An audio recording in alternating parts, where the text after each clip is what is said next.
ॐ अज्ञानतिमिरान्धस्य ज्ञानाञ्जनशलाकया चक्षुरुन्मिलितं येन तस्मै श्रीगुरुवे नमः।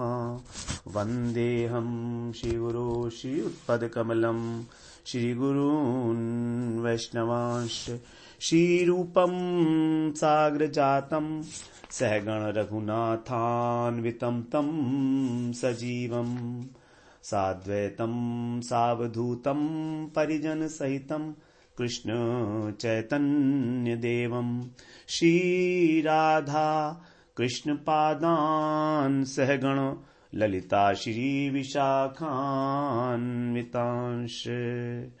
यत्पादपद्मनखचन्द्र मणिच्छटाया विस्फूर्जितं किमपि गोपवधूष्वदर्शी पूर्णानुराग रससागर सारमूर्ति साराधिका मयि कदापि कृपां करोतु साराधिका मयि कदापि कृपां करोतु। हरे कृष्ण। सर्वप्रथम मैं अपने गुरुपाद पद ओम विष्णुपाद अष्टोत्तर शत श्री श्रीमद् भक्ति वेदांत माधव गोसाई महाराज के चरण कमलों में अनंत कोटि दंडवत प्रणाम ज्ञापन करता हूं। हम लोग नरोत्तम दास ठाकुर महाशय के द्वारा विरचित श्री श्री प्रेम भक्ति चंद्रिका का श्रवण कर रहे हैं। हमारा जो 7वां प्रकरण है अर्थात स्मरणीय विषय, हमें युगल सरकार का स्मरण करते हुए किस प्रकार के विषय को अपने ध्यान में रखकर उनका स्मरण करना है, यहां पर इस प्रकरण के अंदर ठाकुर महाशय स्पष्ट कर रहे हैं। क्योंकि जो रागानुगा भक्ति है जिसमें हम लोग श्रवण कर रहे हैं, जिसको हम लोग और जिसमें हमारा लोभ जागृत हो चुका है, तो वो रागानुगा भक्ति के अंदर स्मरण ही जो है प्रधान है। नवधा भक्ति के कई अंग हैं, श्रवण कीर्तन स्मरण इत्यादि, तो इसमें जो स्मरण है वो रागानुगा भक्ति का मूल है। और स्मरण जो वृत्ति है वो मन की है, मन ही स्मरण करता है। यदि मन स्मरण नहीं करता तो मन को बताया गया निर्जीव। यदि भगवान की स्मृति नहीं है हमारे मन में तो हमारा मन जीवित होते हुए भी जीवित नहीं है। जैसे कि बिना प्राण के हमारा जो शरीर है वो निष्प्राण हो गया, निर्जीव हो गया, मृत हो गया, उसी प्रकार से तो यदि हृदय के अंदर, मन के अंदर भगवत स्मृति जागृत है तभी हमारा मन जो है वो जीवित है। और मन ही हमारा जो है सभी इंद्रियों का राजा है, मन ही हमारे बंधन और मोक्ष का कारण है। और मन के कारण ही हमें जितनी भी इंद्रियों से हम प्राप्त करते हैं सूचना, वो सब मन के द्वारा ही अनुभव की जाती है। अभी हमारा मन संसार में डूबा हुआ है, विषय चिंतन में डूबा हुआ है, इसलिए बड़ा विकृत हो गया है, दूषित हो गया है। अनेक प्रकार की विषय वासनाओं का चिंतन हमारे हृदय में निरंतर लहरों के रूप में उठता रहता है, स्फुरण के रूप में। बस यही चिंतन यदि भगवान का होने लगे तो यही मन हमारा जो अभी दुश्मन बना हुआ है, हमारा जो शत्रु है, यही हमारा मित्र बन जाता है।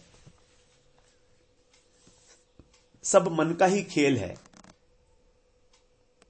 यदि हम भजन करते हुए अपने मन को नहीं लगाते हैं तो बहुत समय बाद हमको फल मिलेगा। इसीलिए मन को संयोग कराना आवश्यक है। और मन को संयोग कराने का मतलब है भगवान का स्मरण करना, क्योंकि मन का स्वभाव है स्मरण। यदि मन में हमारे भगवान की स्मृति है तो हमें संसार का कोई भय नहीं, काम क्रोध लोभ मोह ये हमें नहीं सता सकते। ये तभी तक हमारे ऊपर आक्रमण करते हैं, तभी तक हमारे शत्रु बने हैं, जब तक हमारे मन में भगवान का स्मरण नहीं है। स्मरण 5 प्रकार का बताया गया। स्मरण, उसके बाद धारणा, ध्यान, ध्रुवानुस्मृति और समाधि, इसके विषय में हम लोग चर्चा कराए हैं।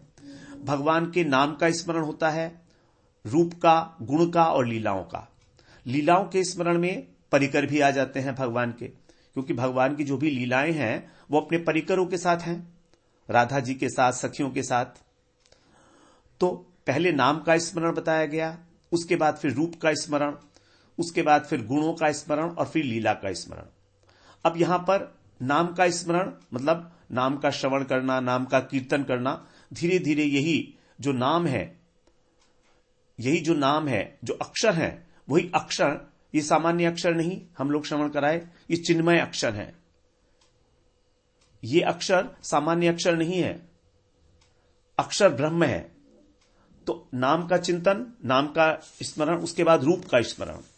तो अब इस 62वीं त्रिपदी में भगवान की जो रूप माधुरी है उसका वर्णन किया जाएगा।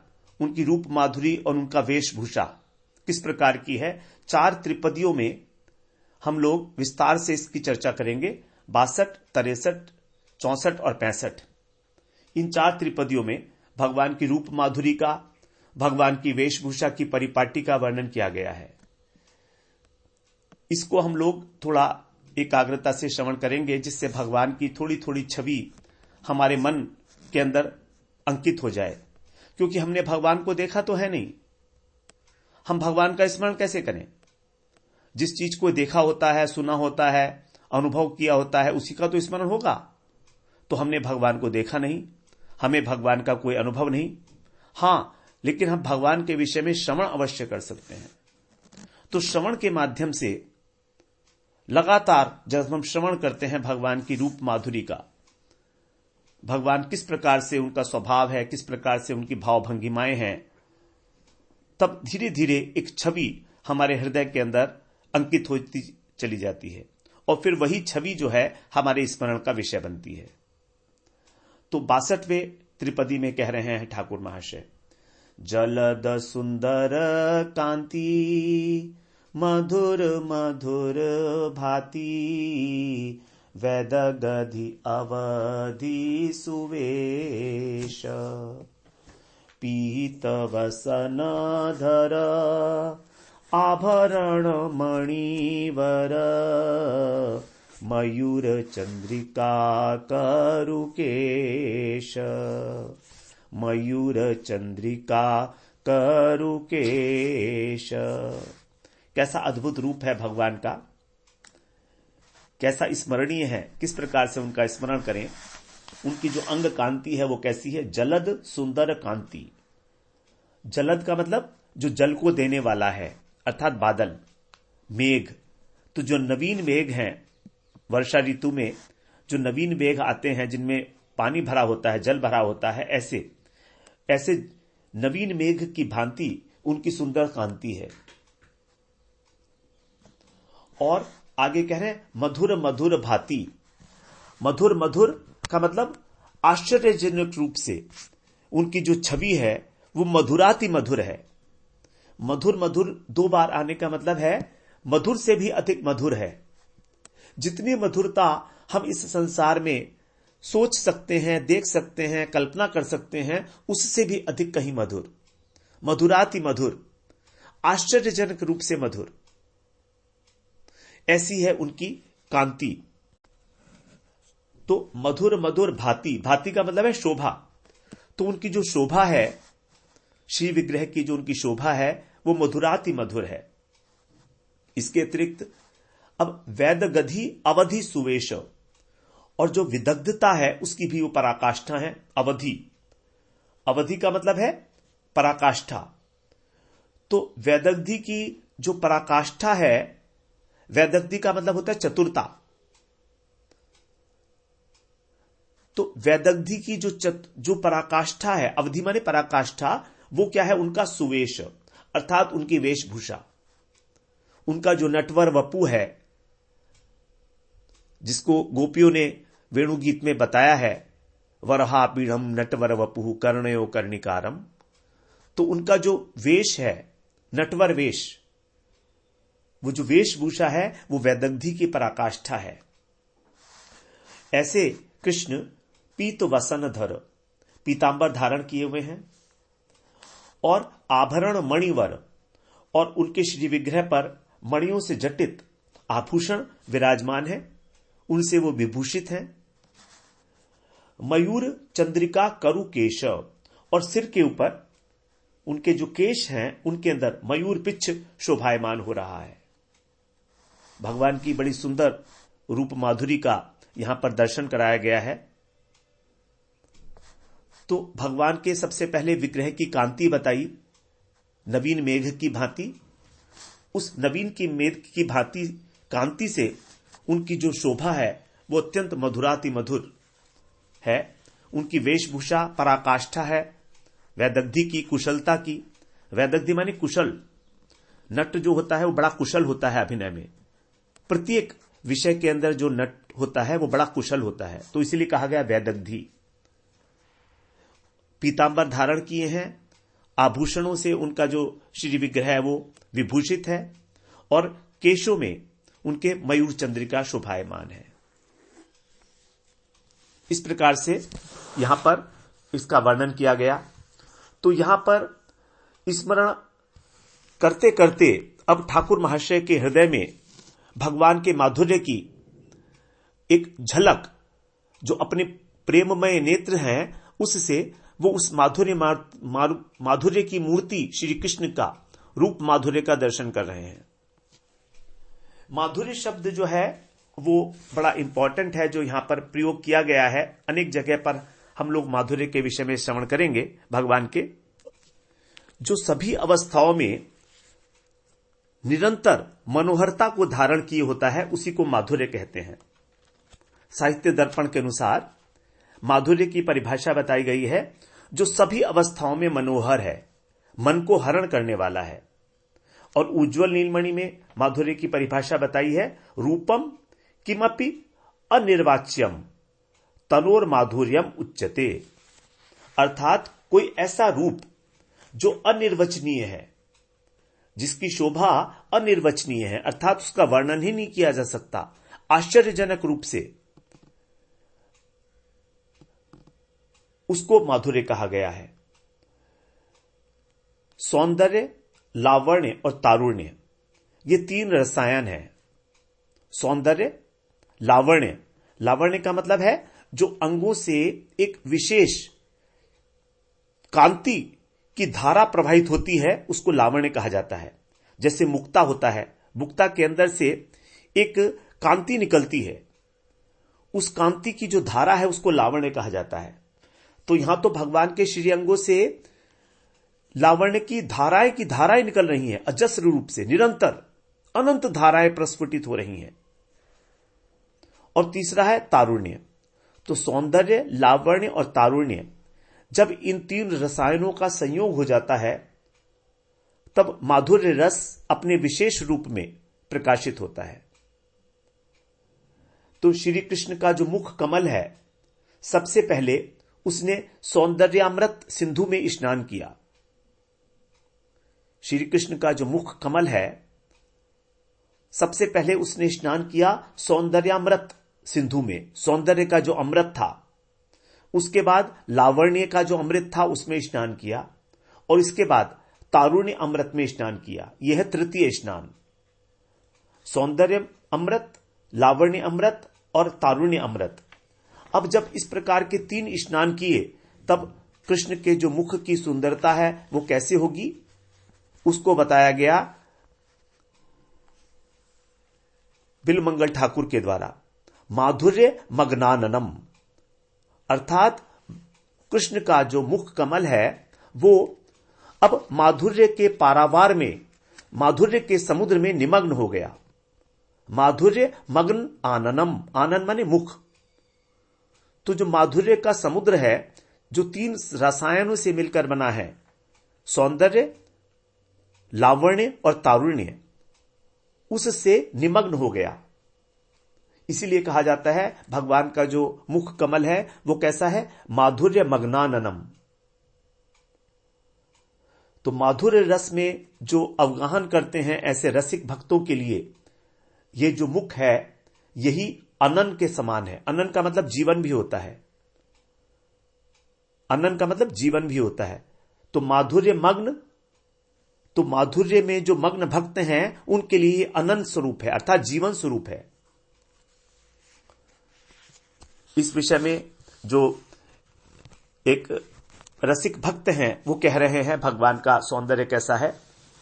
रूप सुधा भोजन जिन कोरी, रूप सुधा भोजन जिन कोरी, रूप सुधा भोजन जिन कोरी, ते क्यों और नयन भरी देखें।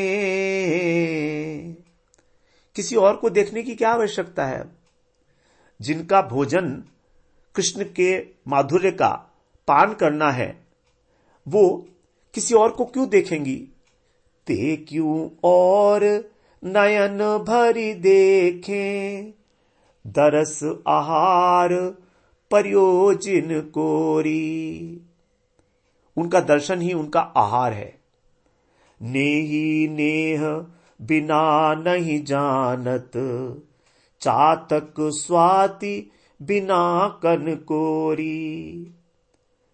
जिस प्रकार की एक नेही जो एक प्रेमी है वो प्रेम के बिना कुछ भी नहीं जानता, जिस प्रकार जो चातक पक्षी है वो स्वाति नक्षत्र की बूंद को ही, स्वाति नक्षत्र में जो मेघ से वर्षा होती है उसी को ग्रहण करता है और किसी को नहीं जानता। उसी प्रकार से नेही नेह बिना नहीं जानत, चातक स्वाति बिना कन कोरी।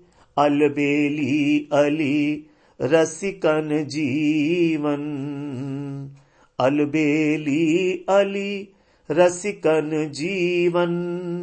नैननी नैन मिलन इन कोरी, नैननी नैन मिलन इन कोरी। वो तो निरंतर अपने प्रेमास्पद से नैन से नैन लड़ाए रहता है। तो ऐसा जो भगवान का माधुर्य मग्नाननम है, ये कोई सहज माधुर्य नहीं है, ये मधुर रस के द्वारा रंजित मुख है, तभी तो इतना मधुर है।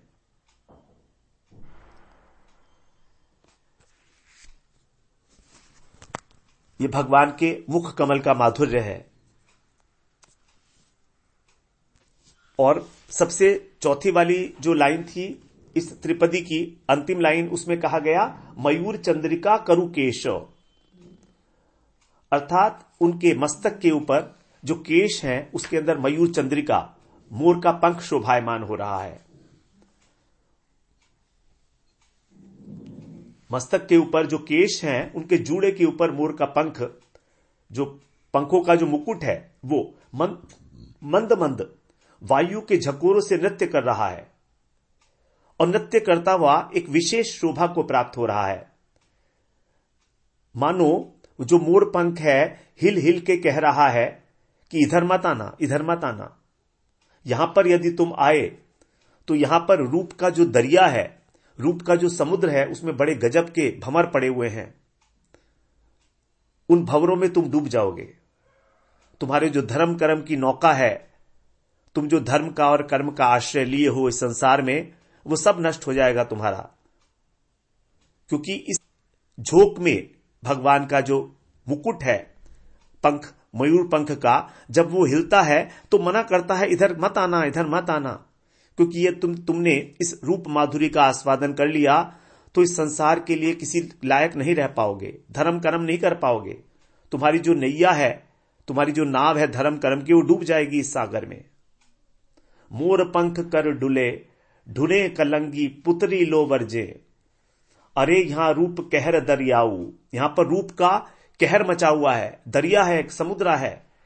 आऊ जिन नाऊ धर्म की लर्जे, तुम्हारा जो धर्म कर्म है वो सब नष्ट हो जाएगा।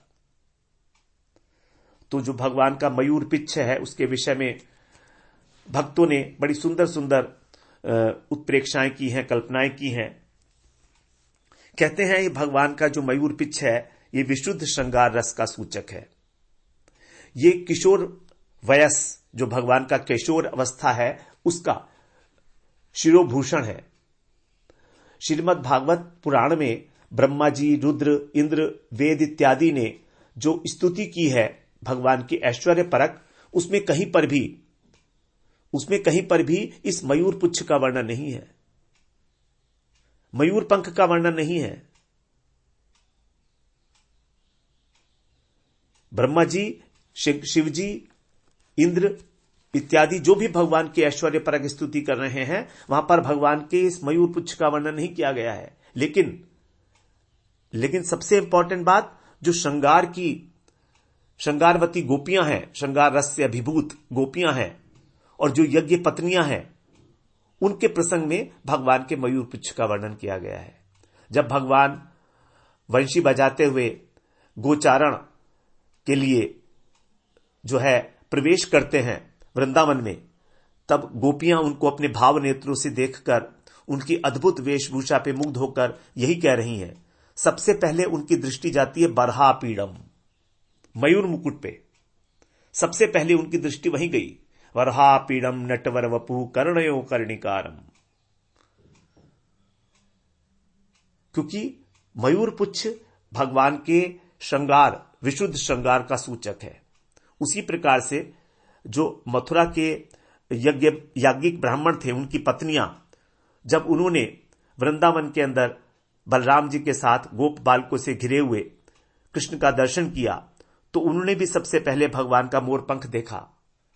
श्यामम हिरण्य परिधिम वन माल्य बरह, बरह माने मोर पंख।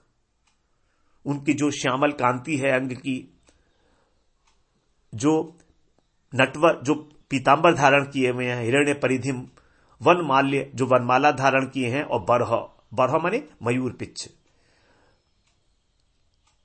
तो जो श्रृंगार रस के जो प्रेमी हैं भगवान के, जैसे गोपियां हैं, यज्ञ पत्नियां हैं, उन्होंने ही केवल इस मयूर पिच्छ का दर्शन किया।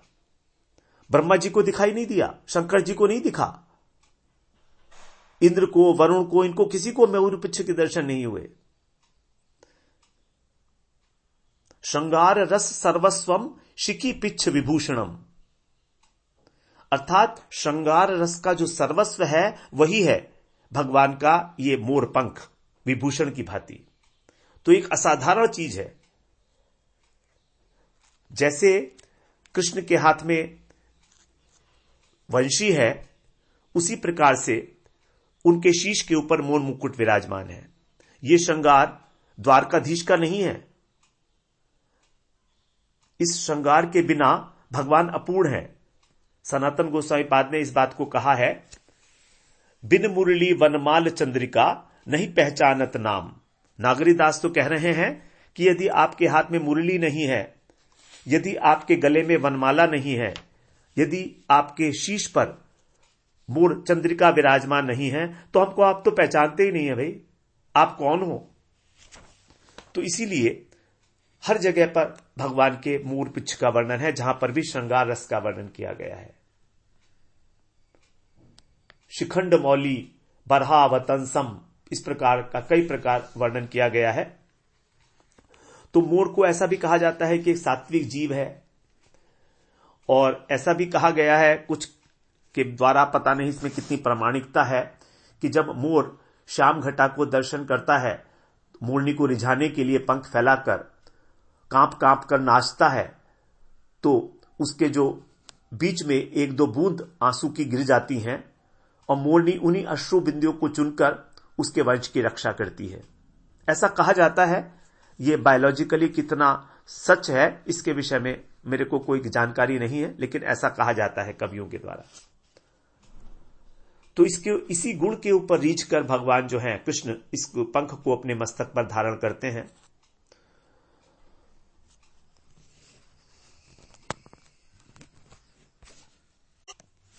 भगवान जो है स्वयं कह रहे हैं कि मैं तो तुम्हारा ऋणी हूं। मोर से कहते हैं, अंग अंग घन कांति मोती माल बक पाती, इंद्र धनुष वनमाल शोभा छिन छिन है।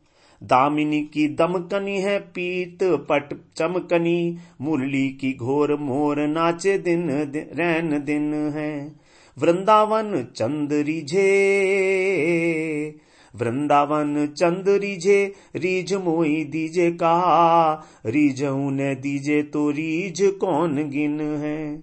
धरणी ते चंद्रिका उठाए सिर धारी नाथ, हंसी बोले गिरिधारी मोह पे तेरो ऋण है। यहां कह रहे हैं कि जब वृंदावन चंद्र कृष्ण मोर के नृत्य पर रीझ गए तो मोर कहता है आप रीझ तो गए हो, मुझको कहां दोगे?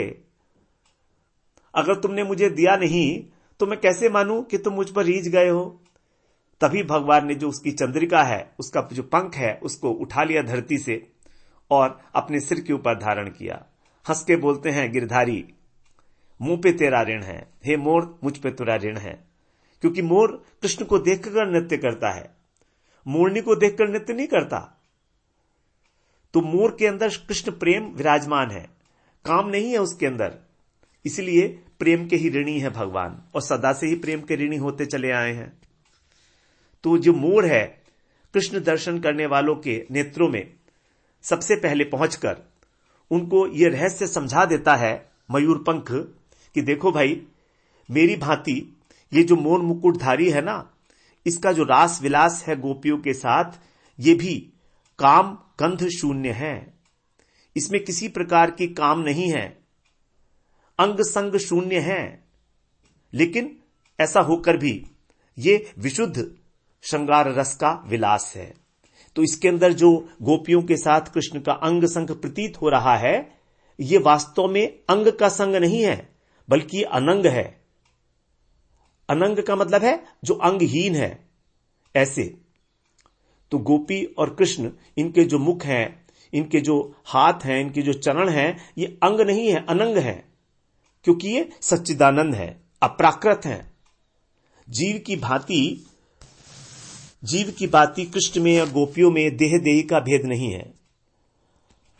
प्राकृत पुरुष प्राकृत स्त्री की देह से मिलता है, आत्मा तो अलग रह जाती है, आत्मा का तो मिलन है नहीं वहां। लेकिन यहां पर इनकी देह के रूप में आत्मा ही आत्मा से मिल रही है, आत्मा ही आत्मा में रमण करती है। तो इस प्रकार से ये कृष्ण का जो रास विलास है, ये बाह्य रमण नहीं है शरीर का, बल्कि ये आत्मा राम का आत्मरमण है। इसी बात को मोरपंख जहां पर कह रहा है, इसी बात को मोरपंख कहते हुए कहता है कि देखो, मैं इन जगदीश के शीश के ऊपर हिल हिल कर कह रहा हूं कि ये काम नहीं है, ये काम नहीं है, ये विश्राम है, ये विश्राम है। यहां पर तुम्हारे मन को इस जगत से सर्वतोभावेन विश्राम मिलेगा। इस प्रकार से भगवान का जो मयूर पिच्छ है, वो निरंतर सभी लोगों को आवाहन भी करता है और मना भी करता है, दोनों बातें करता है। इंगित भी करता है, संकेत भी देता है। ये भगवान का जो स्वरूप है, मयूर चंद्रिका करुकेश। तो भगवान के मयूर पिच्छ के विषय में हम लोगों ने श्रवण किया, और यहां पर अब भगवान की जो अंग कांति है उसको कहा गया कि जलद सुंदर कांति मधुर मधुर भांति। इसकी जो शोभा है मधुराति मधुर है।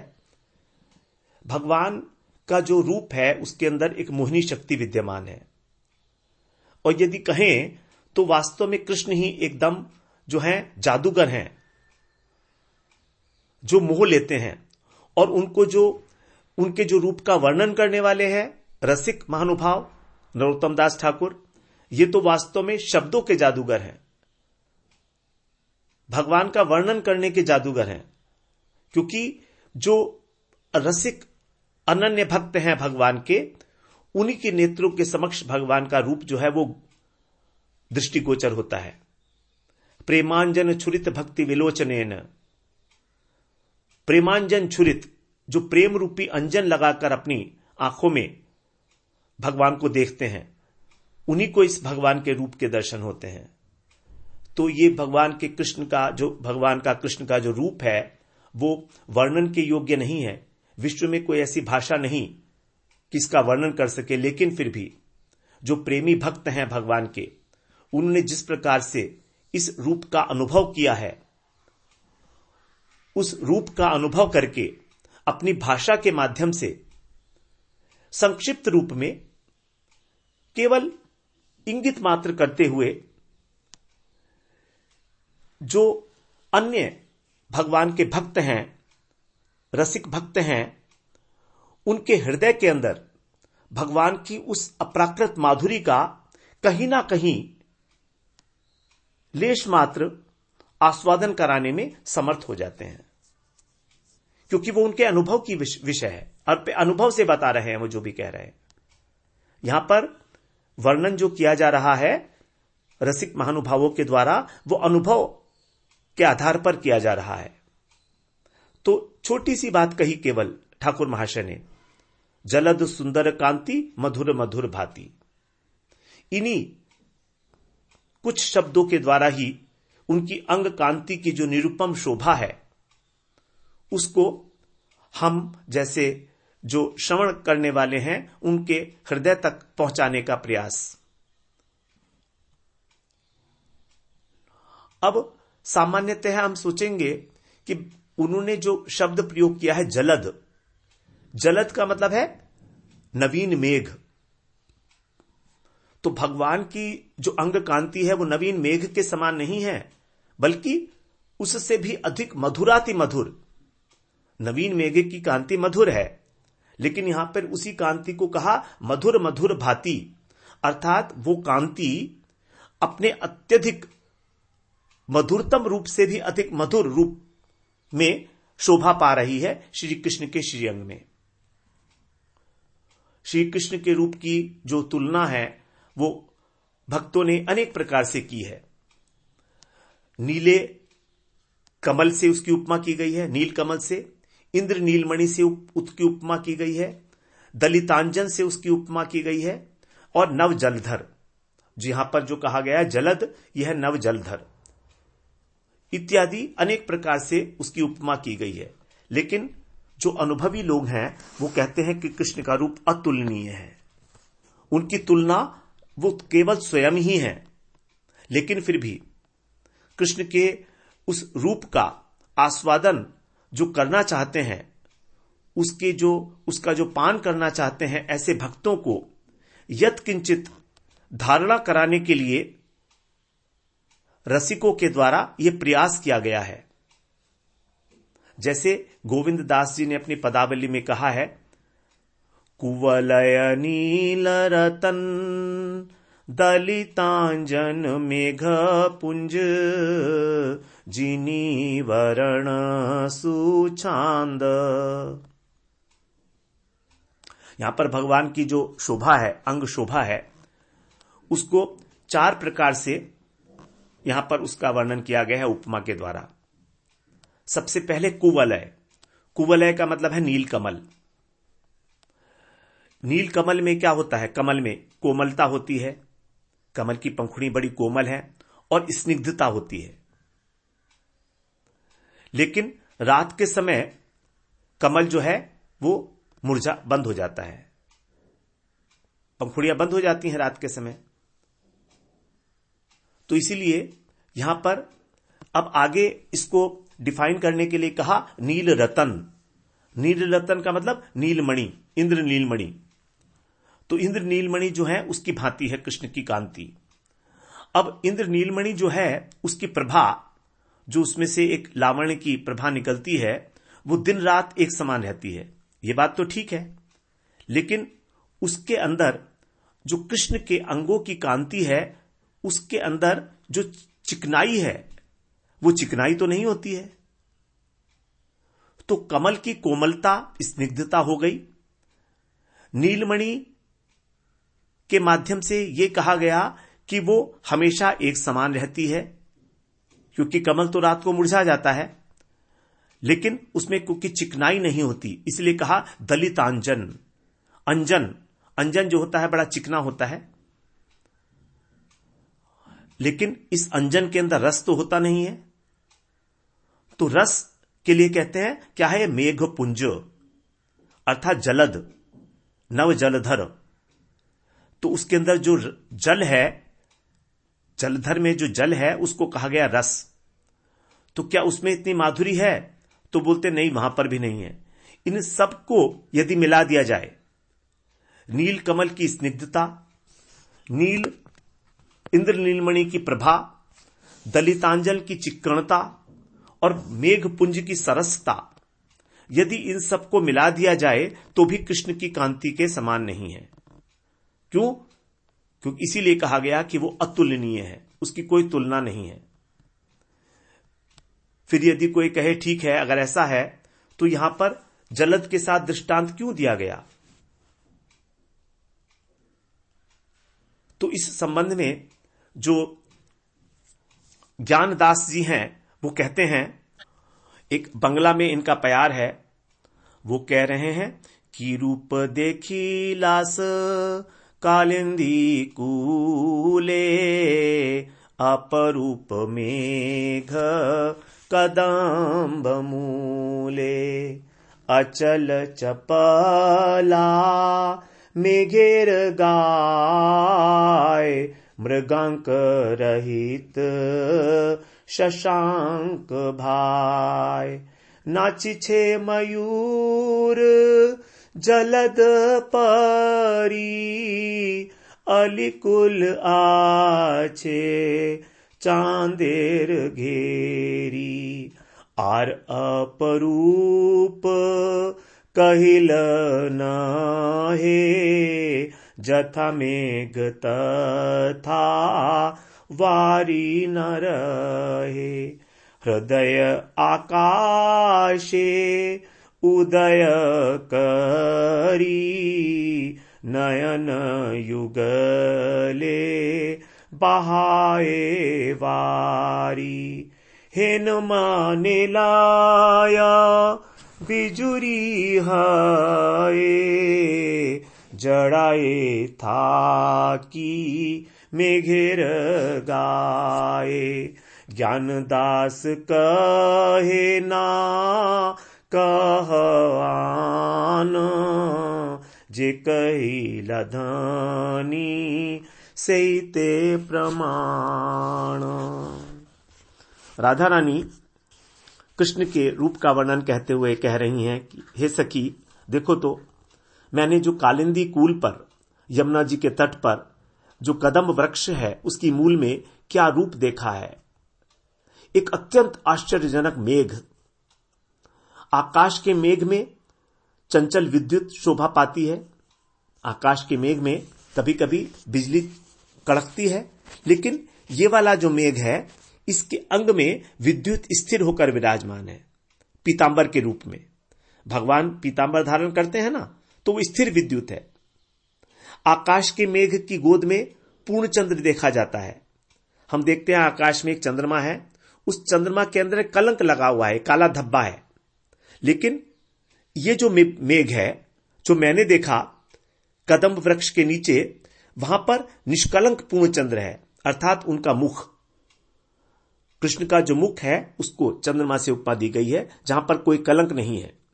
और ये जो चांद है, जो चंद्रमा है, इसका एक अपूर्व गुण है। वो क्या है कि इसको अलिकुल घेरे हुए है, अर्थात अलकावली, भगवान की जो अलके हैं, घुंघराली लटे हैं, वो उनके मुख कमल के ऊपर जो है छाई हुई हैं।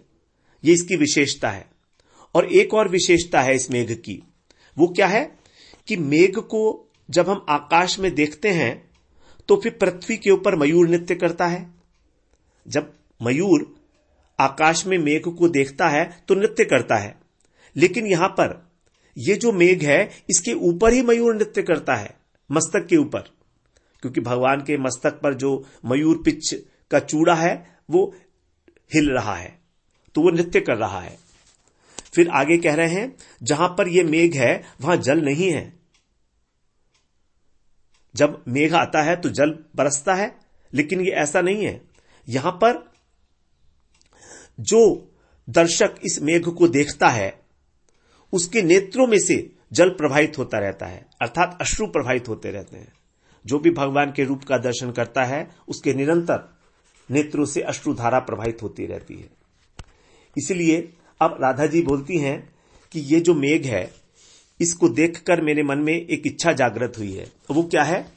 वो इच्छा ये है कि जड़ाए था कि मेघेर गाए, मैं विद्युत बनकर, बिजली बनकर इस मेघ के शरीर में जड़ जाऊं। जैसे अंगूठी के अंदर एक नग विराजमान होता है, उसी प्रकार से तो ज्ञानदास जी कहते हैं कि राधा जी जो भी बात कहती हैं वो अन्यथा नहीं कहती हैं, वो तो प्रमाणिक बात है। इसीलिए ठाकुर महाशय ने यहां पर जलद के साथ उपमा की हुई है।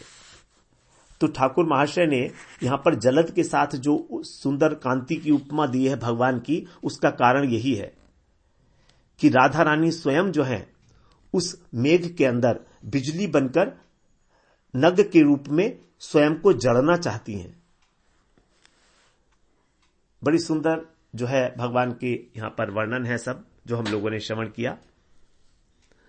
अब आगे कह रहे हैं ठाकुर महाशय, वेशभूषा की परिपाटी।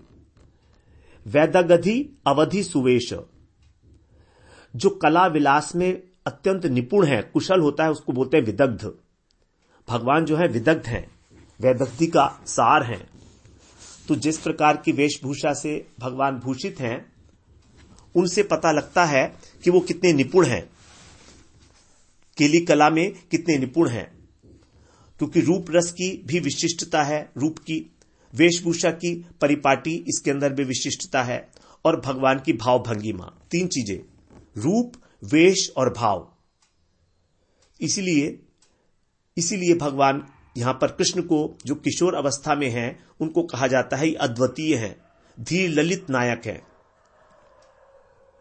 तो प्राकृत नायक की बात तो छोड़िए, जो अप्राकृत तत्व हैं, अर्थात जो परम व्योम अधिपति, वैकुंठ के अधिपति मूल नारायण हैं, उनसे भी यदि आरंभ करके उत्तरोत्तर हम भगवान के अन्य अन्य स्वरूपों का हम लोग अनुसंधान करें, तब समझ में आ जाएगा कि रस की दृष्टि से केवल कृष्ण ही सर्वोत्कृष्ट हैं। रसेनोत्कृष्यते कृष्ण रूपमेशा रस स्थिति। यद्यपि सिद्धांत रूप में भगवान के जो स्वरूप हैं, राम, नारायण इत्यादि सब एक हैं, सच्चिदानंद स्वरूप है, लेकिन रस की स्थिति कृष्ण के अंदर ही सर्वोत्कृष्ट रूप से विराजमान है। रूपम एषा रस स्थिति, सभी रसों की स्थिति, 5 मुख्य रस और 7 गौण रस, वो सारे के सारे जो 12 रस हैं, वो केवल कृष्ण के अंदर ही विराजमान है। ऐसा रूप माधुरी, ऐसी वेशभूषा कहीं पर किसी भी अवतार में दृष्टिगोचर नहीं होती। महाप्रभु के जो पार्षद हैं राय रामानंद जी, वे अपने जगन्नाथ वल्लभ नाटक में वर्णन करते हैं, मृदुतर मारुत वेली पल्लव वल्ली वलित शिखंडम तिलक विडंबित मरकत मणितल बिंबित शशधर खंडम युवती मनोहर वेशम कलय कलानिधि मिव धरणी मनु परिणत रूप विशेषम खेला दोलायित मणि मय कुंडल रुचि रुचिर नव शोभम हेला तरलित मधुर विलोचन जनित वधु जन लोभम। अर्थात जो मृदु से भी मृदु मारुति, जो पवन के झकोरे हैं, उनसे कृष्ण के सिर के ऊपर जो विराजमान मोर मुकुट है, वो आंदोलित हो रहा है, धीरे धीरे हिल रहा है। मरकत मणि के समान प्रभा वाला जो उनका सुंदर नीला ललाट पटल है, उसके ऊपर चंदन का लेप, चंदन का तिलक लगा हुआ है, जैसे कोई शशधर खंड हो, चंद्रमा का कोई खंड। इस प्रकार का उनका जो युवती मनोहर वेश है, जैसे मानो कोई शारदीय पूर्ण चंद्रमा ही उदय होकर धरती पर अवतीर्ण हो गया हो। उनके जो कान हैं, उसमें मणिमय मकर कुंडल आंदोलित हो रहे हैं। उनकी जो दृष्टि है, वो खंजन तरल दृष्टि, खंजन पक्षी की भांति, जो गोप वधु हैं उनके लिए लोभ का उत्पादक है। तो इस प्रकार से भगवान का जो रूप है, वो उनकी जो वेश वैदग्धी है, वो कहीं पर भी और इस प्रकार वर्णित नहीं की गई है। तो वेश परिपाटी के साथ यदि भगवान का भाव भंगिमा भी मिल जाती है, तो उसको समझ लिए जैसे मणि कांचन संयोग हो गया हो, तो ये परम आस्वादनीय वस्तु हो जाती है भक्तों के लिए। ऐसे भगवान के विषय में आगे कह रहे हैं, पीत वसन धर आभरण मणिवर। उन्होंने पीतांबर धारण किया हुआ है और आभरण मणिवर, जो उनके मणियों से जड़ित आभरण है, विभूषण है। भगवान का जो स्वरूप है वो आभूषणों को भी भूषित करने वाला है।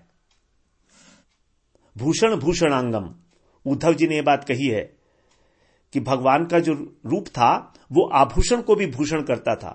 सामान्य रूप से हमारे शरीर को आभूषण जो है वो शोभायमान करते हैं, लेकिन यहां पर आभूषणों की शोभा भगवान के रूप से हो रही है। ऐसे भगवान पीत वसनधर आभरण मणिवर मयूर चंद्रिका करुकेश, और सिर के ऊपर उनके मयूर मुकुट विराजमान है। तो महान माधुर्य का महासागर मानो उद्वेलित हो रहा है। माधुर्य वारिधि मदांभु तरंग भंगी, श्रृंगार संकुलित शीत कैशोर वेशम, आमंद हास ललिता नन चंद्र बिंब, मानंद संप्लवम अनुप्लवताम मनो में। माधुर्य का एक महासागर है, उसके अंदर जो जल है, मद रूपी जो जल है, उसके अंदर तरंग की भंगिमाएं थिरक रही हैं। श्रृंगार रस से पूरा भरा हुआ है, और ऐसा वो जो भगवान का किशोर रूप है वो तीनों तापों को दूर करने वाला है, अत्यंत शीतल है, और उसके अंदर जो भगवान का मंद मंद हास्य है उससे उनके जो ललित मुख है वो प्रतिबिंबित हो रहा है। इस प्रकार जो माधुर्य का सागर है उसमें आनंद का ज्वार आया हुआ है, उफन रहा है। माधुर्य का जो सागर, उसमें आनंद का ज्वार से वो उफन रहा है। तो इस प्रकार से बिल्वमंगल ठाकुर कहते हैं कि मेरी उत्कट अभिलाषा है कि वो आनंद का जो प्रवाह है मेरे मन को हमेशा हमेशा के लिए बहा कर ले जाए। तो श्याम सुंदर की इस लावण्यता पर, सौंदर्य पर, तारुण्यता पर, इन तीनों का जो समागम है माधुर्य के रूप में, उसके अंदर विमुग्ध हो गए हैं, और उनकी ये उत्कंठा है कि मेरा मन सारे संसार को भूलकर अहर्निश एकमात्र इसी समुद्र में गोता लगाता रहे। तो मेरा ये जो सागर है माधुर्य का, ये मेरे मन को प्लावित ना करे बल्कि अनुप्लावित करे। अनुप्लावित का मतलब निरंतर। तो मेरा जो चंचल चित्त है इसी अमृत राशि के अंदर कभी डूबता रहे, कभी ठहर जाए, कभी रोए, कभी हंसे, कभी नाचे, कभी गाए। जो होना है हो जाए, लेकिन इससे बाहर एक क्षण के लिए भी ना निकले, बस। और यही एक कामना है कि मैं वृंदावन में यमुना जी के किनारे सेवा कुंज के लता वृक्षों के नीचे, उनकी छाया में, रसिकों की मंडली में श्री प्रिया प्रियतम युगल सरकार के रूप सौंदर्य में लगातार गोता लगाता रहूं। श्री वृंदावन को वास दीजिए, यही हमारी आशा है। सेवा कुंज मनोहर सुंदर, जह रसिकन को बासा है। वंशीवट की छाव माधुरी, इक रस बारो मासा है। ललित किशोरी का दिल केवल, जुगल रूप रस प्यासा है। बस इसी सागर के अंदर निमग्न रहूं, क्योंकि ये सागर साधारण सागर नहीं है, ये माधुर्य का सागर है, और उसके अंदर जो मद है वही इसकी जल राशि है। श्रृंगार की जो तरंगे हैं इसके अंदर लहरा रही हैं।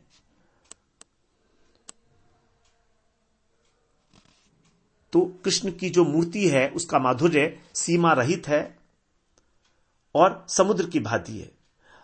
मद का मतलब है मदन के मद को मर्दन करने वाला, मदमत्तता के जल से परिपूर्ण, ऐसा माधुर्य सिंधु।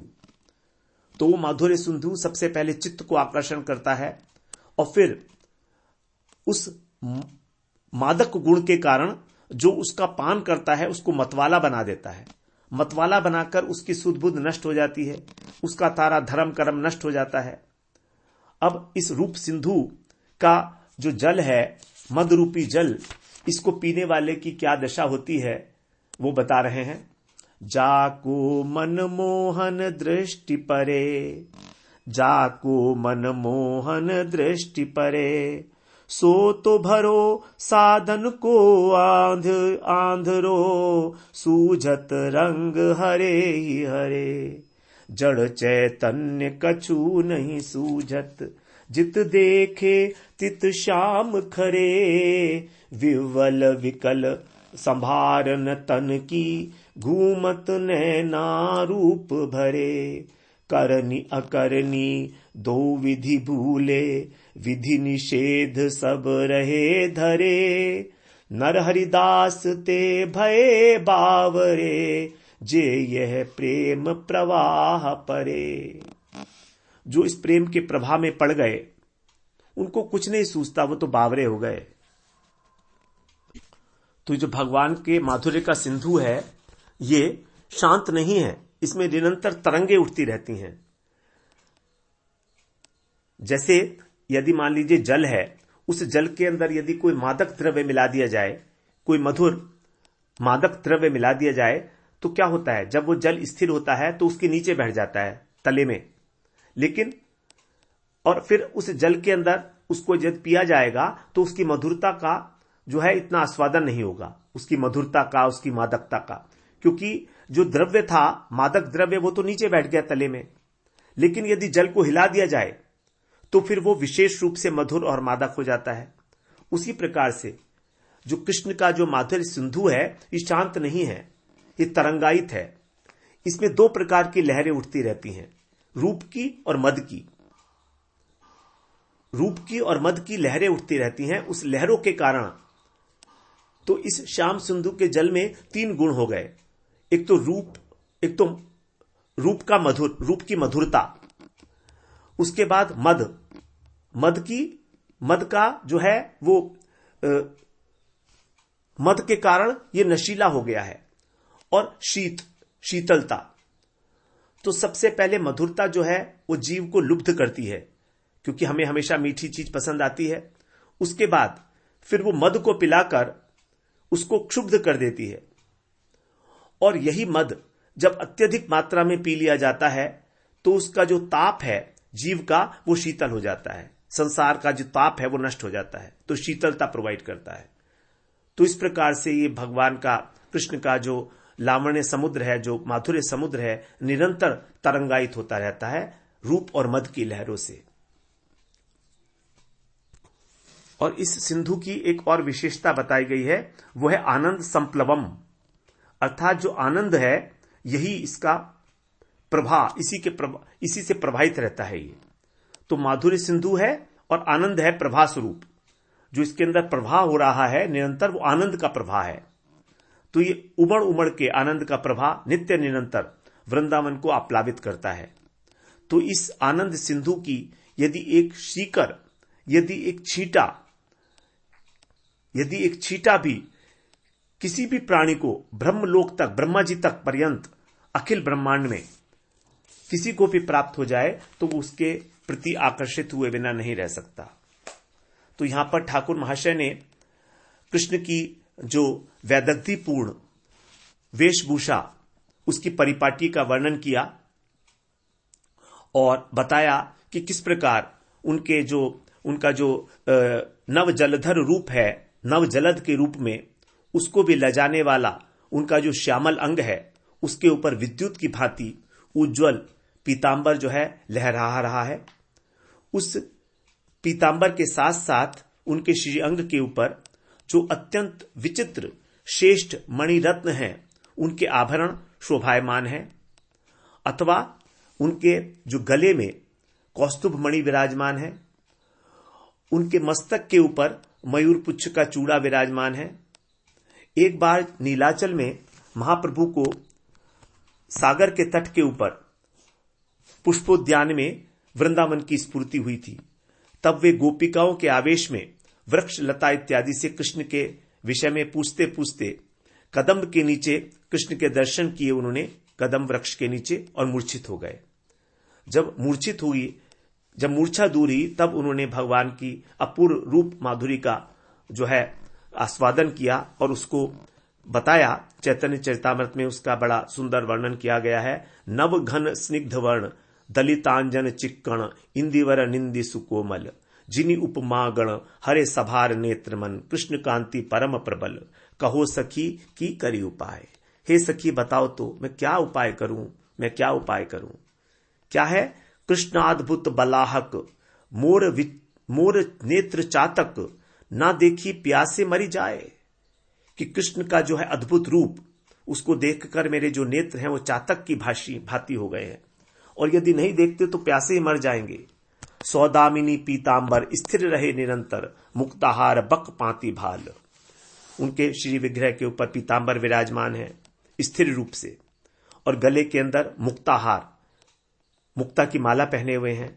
इंद्रधनु शिखी पाखा, ऊपरे दिया छे देखा, आर धनु वैजयंती माल।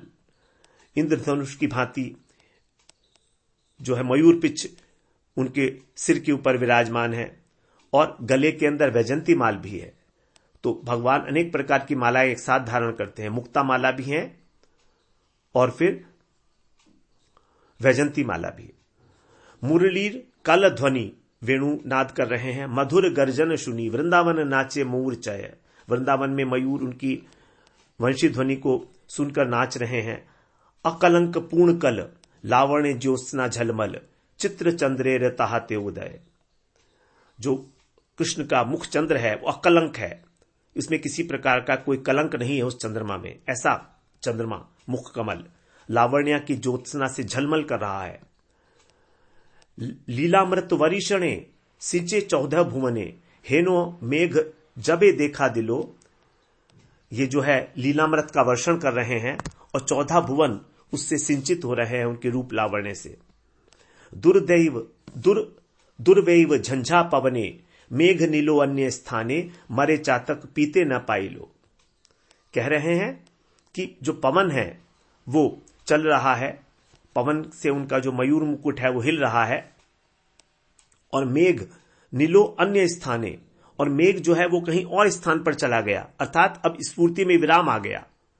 मरे चातक पीते ना पाइलो, इसलिए चातक अब उसका दर्शन नहीं कर पा रहा है, तो फिर पीते ना पाइलो, वो कुछ उसको पान करने के लिए जब नहीं मिलेगा, रूप का पान करने के लिए नहीं मिलेगा, तो मरेगा, क्या करेगा। और क्योंकि चातक जो है वो एकटक जो है चंद्रमा के दर्शन करता है, पूर्ण चंद्रमा के दर्शन करता है चातक। इस प्रकार से जो है भगवान का रूप वेश है, जिसने भी इसको देखा, उसको दर्शन किया, अपूर्व अनुभूति है, महाप्रभु की स्वयं की अनुभूति है, उनका आस्वादन है। और गोस्वामी पाद जो कृष्णदास कविराज गोस्वामी हैं, उन्होंने चैतन्य चरितामृत में उनकी अमर लेखनी के द्वारा ये लिखा गया है, जो महाप्रभु का अनुभव है उसको, उसी को यहां पर जो है ठाकुर महाशय कह रहे हैं जलद कांति के रूप में। जलद कांति श्री कृष्ण का पीत वसन, उनके मणिमय भूषण, उनकी मयूर पुच्छ, ये सब जो है अत्यंत अतुलनीय है इस संसार में, इस विश्व में। अगले सत्र में हम लोग फिर 63वीं त्रिपदी में प्रवेश करेंगे, वहां पर भी भगवान के रूप का ही वर्णन है। वांछा कल्पतरुभ्यश्च कृपा सिंधुभ्य एव च पतितानां पावनेभ्यो वैष्णवेभ्यो नमो नमः।